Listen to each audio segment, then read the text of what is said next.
Hey guys, I was asked to do a follow-up video about the video I had done in June about breast implant illness and my decision to remove my 6-year-old cohesive gel mentor implants. Um, I've honestly tried to do this video like a million times and I can't really seem to find the right words. I am going to post my old video above this video so you can see all the things that I had been dealing with. I had my surgery September 29th in Jupiter, Florida. My surgery was just under 3 hours. My surgeon had told my husband that my left implant had actually grown into my ribs and adhered to my lungs. There was quite a bit of reconstruction that needed to happen in order to get everything kind of back in the right spot. So here I am, 4.5 weeks post-op. I'm feeling amazing. I'm feeling the best that I felt in 2.5 years. I didn't get, as I said, I didn't get sick right away with my implants. It kind of took about 6 months, and then it really snowballed this last 1.5 years. Since I have been home, it is incredible. I am again like an active member of my family, and to those who saw the last one video, I didn't get better after that video. In fact, I got a lot worse. There was plenty of times during the summer that I didn't think I was going to make it until my surgery. So feeling the way that I feel now, I really want to talk to the people who are on the fence about explanting. This isn't a miracle cure. I think really people really need to understand that this isn't. You're not going to have your implants removed and then magically feel better. This is merely the first step in order to start healing your body. The first step, and it starts here. Then you have to detox all this stuff. It's also not saying that magically your autoimmune issues are going to go away. What I will tell you is on Monday I had an appointment with my rheumatologist and I've been officially discharged from his service for a year. This is a person I saw either every month or every 3 months. I also saw my PCP every month to check my liver function and my lung function because of my Sjogren's. I have not had to take any meds in the last 4.5, well, I shouldn't say that, it's kind of a lie, in the last 2 weeks. So I did take painkillers after my surgery because it was pretty painful. On a daily basis, my life looked like an 800 milligram ibuprofen 4 to 5 times a day for the last 1.5 years. That was just merely to function, to just kind of taper off some of the pain that I was in. I refused opiates and a lot of the meds that they tried to give me because the adverse effects on that kind of stuff. I knew that, the minute I've seen opiate abuse firsthand, and I wasn't going to do that to my children. I've seen what some of these adverse effects have from some of these medicines that they try to peddle you, and I didn't want to take it, so I took Advil for 1.5 years. I haven't had to take one Advil. I haven't touched them. I haven't touched any of my headache stuff. I haven't had a migraine. I'm not laying in bed all day long. Like, it is honestly incredible the difference I feel now to when before I had my implants out. And and what have I done? I've just had them out. That was it. I haven't changed my diet. In fact, my diet's probably got worse because I no longer have food intolerances. So now I feel like I'm eating all the stuff that I've had to avoid for the last year. Being 4.5 weeks out, I have been cleared to start a detox. I need to detox the heavy metals out of my body, which could stir up some stuff. So, like I said, expectation versus reality. At this point, my expectation was I was hoping I was going to feel better. I've gone from having 7 bad days a week to like maybe an hour a day where I kind of feel tired, where I couldn't get out of bed to function and play with my kids, to me asking my kids like, hey, let's go, let's do all these things that I've been missing out on. They're so thrilled about that. I had explained to my friend that when you're chronically sick, and I'd mentioned that how lonely that is, you don't know you almost forget what it's like to feel happy. And my husband and I had taken our kids out a couple weeks back, and it was a Saturday. What would have happened pre-explant is I would have stayed home and he would have taken the kids. And I felt so good. I was like, no, I'm coming with you. I couldn't do the activity, but I was at least able to be a part of their lives. I was able to watch this. And as we were watching my kids rock climb, I looked at my husband and I said, I'm so happy, and it seems like such a blasé term. We use it so much. I'm happy. When you don't realize what it's like to be unhappy. And I'm not talking depressed, I'm talking just happy. I forgot what it was like to just feel at ease and happy. Happy with my own body and how I look. I was really concerned about my appearance after this, and I honestly could not care about what I look like at this point. Happy that um, I can enjoy my family in a way that I haven't been able to for a year and a half. That there's so much emotion that is wrapped up into that. So I know the ladies who are really on the fence about explanting, this isn't instant, and some people it is, and some people it's not. But like, this is going to be yet another journey in our journey. It's not going to happen right away. And I'm okay with that. I mean, and I hope others are. I also want people to know, like, this isn't fear mongering. This isn't, if you have breast implants, you need to go and have them removed. No, but will I be honest? Because nobody was honest with me. You better have money set aside to have them removed or to have them replaced. They're not lifetime devices at all. I mean, my friend who had hers out actually a week after I had mine out, she has mold floating in hers. I can actually set her link beside this video. So women who theirs had ruptured and silicone has traveled throughout your body, it has to find a way out. So the horror stories, I mean, the risks outweigh the benefits. As far as I'm concerned, would I do this again?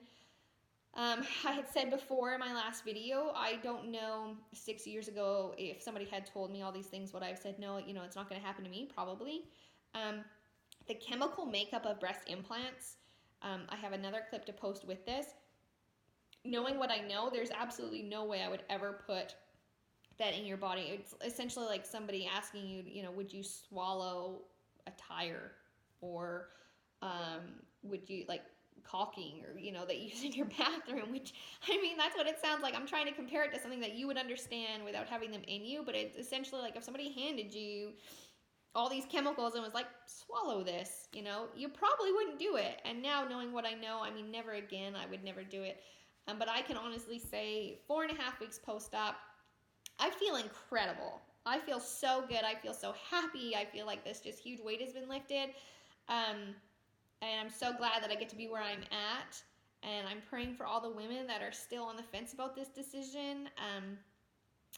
Like I said in my other one, if you are struggling with all these different 40 symptoms, and I'll post them again, that don't listen to a doctor telling you that you're getting old. I mean, menopause doesn't happen at 40.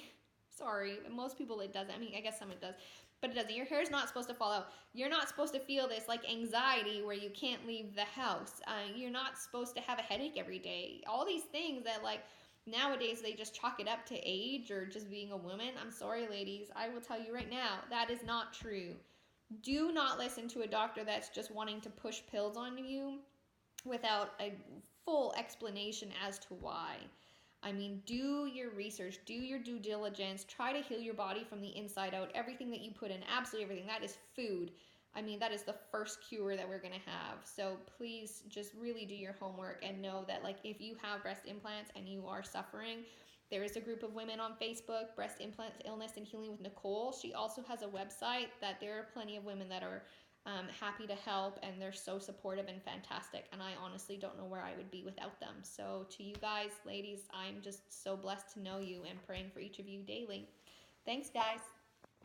Okay, well, I told you implants aren't lifetime devices. There's so many things I feel like I could tell you about implants right now, and I'm trying to be so good about my time and your time, because I know the longer this goes, the less effective it's going to be, and you're going to think I'm just droning on it.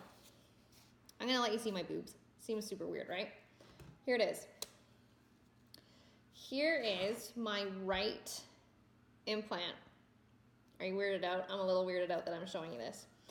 This is 500 cc's, which is what they refer to it, of gummy bear implants. What you can't see on your side of the screen, and why I have gloves on for a reason. Mine came home in their own little house. These are so oily. It's like they're like a sticky oily. I wish you could see it. I really, I mean, I really do, because I feel like this would really drive it home. Like they have this, like this eyelid smell actually makes me gag. It's pretty gross. And on the bottom of the implant and the top of the implant, like they should feel the same. The top part of my implant is pretty thick. Like it feels like you would if you went into a plastic surgeon's office, you felt. So you can feel like this shell's thick. The bottom of my implant here is so thin. I wish I could show this to you better. It is so thin that I feel like if I pulled it, it would pull apart, okay? What does that tell me? Other than the fact that, like, A, I'm too scared to touch this with my bare hands. B, this has been professionally cleaned by my surgeon, and it is, it is oily. Like, it is so gross. There's not enough words to tell you how gross this is. What do I think when I see this? I know that because of the different thicknesses and because of my blood work, I have heavy metal poisoning. What do I know? I know there's 40 different chemicals sitting just in this shell. That has nothing to do with what's inside this shell, but aluminum and platinum and epoxy are all sitting in here. And now because this is thicker than this, what do I know? I know because of my blood work that this is actually in this. That I've poisoned myself because my body was fighting so hard for me, it was breaking this down inside my body. And that's disgusting. It is so gross to think that, anybody can say, I'm going to put this back, anybody can say, I eat organic, I eat healthy, I exercise every day, my new favorite is like, we don't use chemicals to clean my house, but you have 40 different chemicals sitting on your major organs. That says something, you guys. That says something. And for me, I'm so glad that woke me up. I'm so glad that those are sitting there and they're not sitting here anymore. Because for the first time in 6 years, besides the fact that I don't have that sitting in my body, I don't feel like a cyborg. Like I feel like me again for the first time in 6 years. And it's so crazy that I had to go through these. I had to take these steps to feel like me again. And I'll be honest, I know what it's like to feel like that woman that we're not happy with what we look like. I get it. I had 2 kids. I know what it's like to look in the mirror and to be like, God, they friggin' ruined me. Oh God, we love those little people, but men will never understand what it's like to be a woman and have your body completely blown apart in more ways than one. And I know what it's like to look in the mirror and not be happy with myself. I know what it's like to feel empty or to feel, if my breasts were just a little bit bigger, if they were just a little bit fuller, if I could put on that strapless dress and not have to fiddle with my bra all damn night, or dang, I nursed 2 kids and now they don't look the same. Of course they don't look the same, you guys. Of course they don't. Our bodies were created to have kids. And it's so easy these days to get caught up in the vanity, to get caught up in the, I want to look youthful and I don't want wrinkles, and so I'm going to Botox this, and I don't want muffin tops, so I'm going to nip that, and my breasts are smaller and they're saggier, so I'm going to put new ones in. I get that mentality. I've been there, and what have I learned? I have a 9-year-old little girl, and she is stunning, and I know that I couldn't continue to look her in the face and tell her to accept her body for the way it is, for the way God made her body, and that she is stunning when I couldn't accept my own, when my own body was betraying me because of the injustice I did it. I couldn't do it anymore. And I feel like it is such a sham. It is such a sham to tell our little girls that God made you perfect. He made you perfect. But we weren't happy enough with ourselves, so we had to change it. And I mean, there's so many things that we can do besides putting chemicals in our body. There are so many options nowadays, like to fix yourself if you need that self-esteem boost. I know a few weeks before my surgery, being totally honest, my husband and I were bickering about something, and it was probably a little bit more than bickering. And I remember I was so upset. I was so upset about this fight that we were having. And in fact, I think it had to do with breast implants and how sick I was, and he had to, and he looked me in the eye and he said, I wish we could go back in time. I wish that, I know I never asked you to get them, but I also wasn't your biggest cheerleader to beg you not to. I didn't tell you that you were perfect without them. And that's one of his biggest regrets, is that he feels like he let me down. And he didn't. This was a choice I made all on my own. But now I've seen it. I beg you, before you consider putting implants in, please understand the repercussions of your decision. And it's not just health. It is not just your health. This is the mental health of your children. We tell our kids that they're beautiful and they should be happy the way that God made them. I also have a little boy. And I pray to God that he doesn't see that as beautiful. That in the society that we live in today, that is so over-sexualized, that teens are watching pornography, and that's what boys think are attractive. That's what's sexy now, is plastic women. I hope that I instill enough values in my son that he will know that women are beautiful and that they don't have to be plastic to be pretty. Okay, on that last clip that I just did, I was talking about my kids and myself and my husband. What I actually think was unfair is that I didn't really talk to any of the women who haven't had kids yet, and that got implants at a really early age, or who are considering to get implants. I thought I'd just throw out there, at the age of 18, I started working at nightclubs. And one of the clubs that I worked at, and not strip club, I'm talking like dance club, bar, nightclub.